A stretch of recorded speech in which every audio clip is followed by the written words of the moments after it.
欢迎来到热点新闻频道，请订阅并关注以获取最新资讯。邓为在喧嚣中雕刻时光的细节控。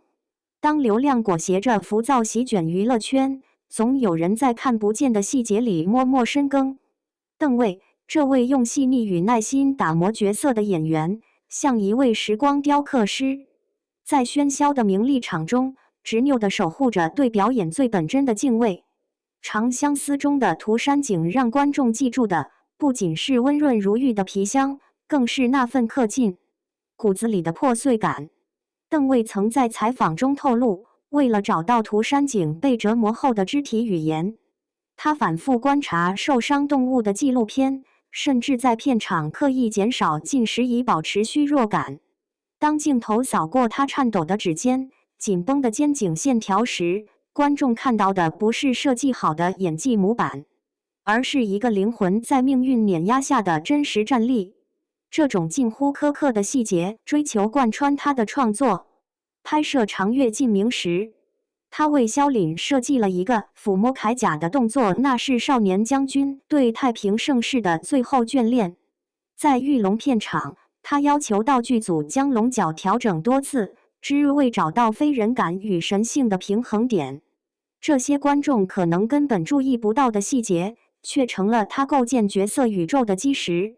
非科班出身的邓为走红之路，伴随着无数资源咖花瓶的争议，但他选择了最笨拙也最有力的回应方式，把自己埋进角色里。在《长相思》剧组，他提前3个月学习古琴指法，直到指甲缝里渗出血丝。为了一句台词的语气，他能对着镜子练习上百遍。这份沉默的较真终被看见。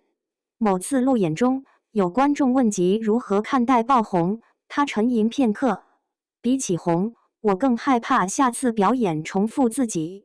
没有华丽的励志宣言，却让所有人看见了他对演员身份的珍视。那些在横店40摄氏度高温里湿透的戏服，凌晨3点的唯读会笔记，都比热搜词条更有说服力。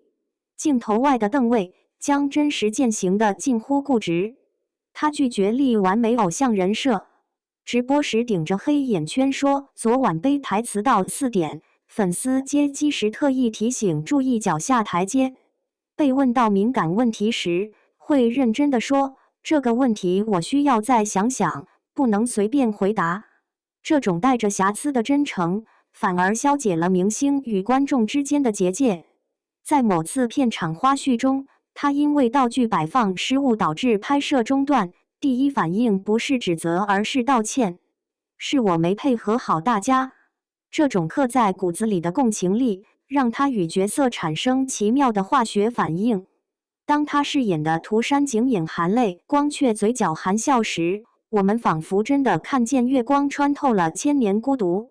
在这个追求3秒定生死的短视频时代，邓为的慢显得尤为珍贵。他不急着用话题填满大众记忆点，而是选择用一个个细节搭建角色的骨骼与血肉。这种近乎笨拙的坚持，恰似他曾在微博写下的那句：戏要慢慢演，路要慢慢走。或许真正的演员从来不需要爆红的泡沫，当他把灵魂掰碎了融进每个角色时，时光自会为他加冕。而我们能做的，就是在这个快被数据吞噬的世界里，记住那双永远为表演亮着的眼睛。